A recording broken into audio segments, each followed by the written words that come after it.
my name is Marta, and today I'm going to be talking about my research project of idioms and proverbs. First of all, I'm going to justify why I've chosen this topic.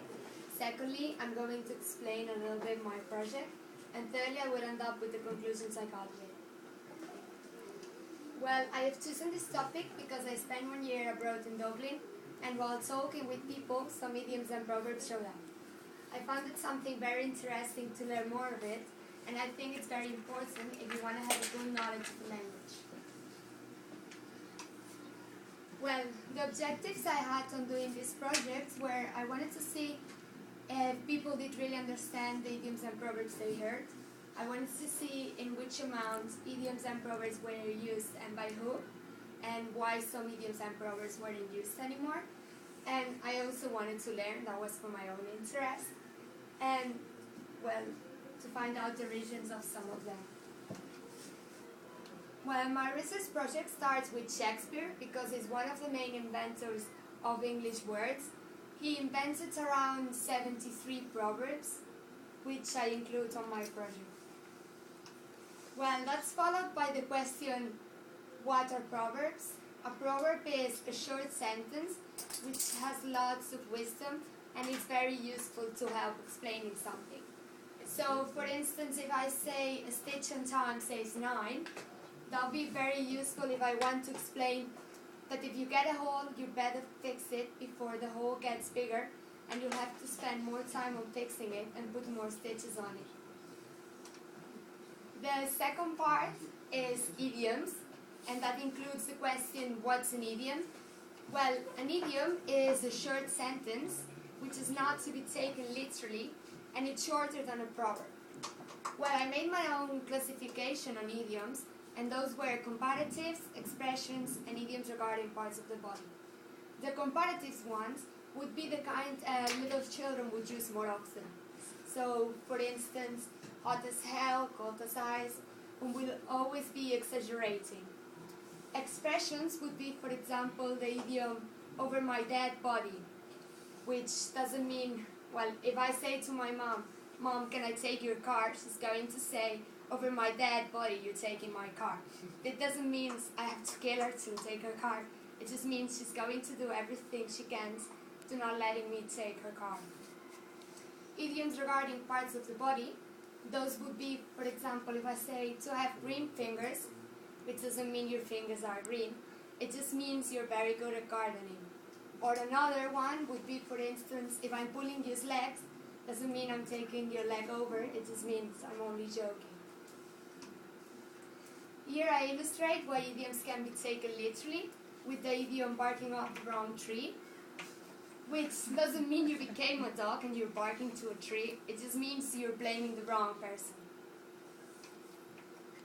The last part of the project is a bit of history of idioms and proverbs, which is my favorite part. And well, I basically start saying that idioms and proverbs are different everywhere you go. So, for instance, if you go to Australia, you won't have the same idioms and proverbs than you would in the States or in Dublin, etc. So, as you have different cultures everywhere, you'll have different idioms and proverbs. Though some idioms and proverbs would be international because of movies, for instance. Well, and through my research, I have noticed some changes in the idioms and proverbs. Some were by fashion. For instance, this summer were into fashion those baggy trousers, which made invent an idiom, which was frap pants. Another example would be desert wellies, which were originally called sandals, and desert wellies is the idiom. Some other idioms are invented by us. That's the case of L'Oreal, which says, because I'm worth it. And this idiom started being used in England, and it was used just as a phrase, and after a while, they started becoming an idiom. Another one would be idioms invented by young people, who would use idioms and proverbs to talk on MSN and Facebook to write shortly. This sentence would be only understood by the group, and after a while by more people, until the point it becomes popular and it becomes an idiom. Some idioms and proverbs are forbidden Though this is the case, for instance, of to work as a black, which is forbidden in England because it's politically incorrect and it could be offensive to black people. The same happens with the word blackboard, which you're not allowed to say, and you have to say whiteboard or board. And another example would be a brainstorm, which was forbidden in England for 2 years because it was politically incorrect and it could be offensive to disabled people. Well, idioms can be taken in many ways. Ironically, to make fun of themselves, that would be the case of old people who would use them to make fun of themselves. So, for instance, if you say, oh, to an old person, you say, oh, you want a beer? They're going to say, oh, tomorrow we'll do, instead of saying no. Idioms can be taken ambiguously, and that's why politicians would find idioms very useful to lie. Well, my research is done in songs, novels, TV series, books, movies, advertisements, conversations, etc. And in all of them I have found a huge amount of idioms, unless on books, which I have found more proverbs. And well, I think it's because in novels, depending on the novel you're reading, so if you're reading a Jane Austen's or a Bronte novel, you will find more proverbs than if you're reading a Dan Brown or the book Twilight. My research is completed with some questionnaires and interviews with it's all transcribed in the project.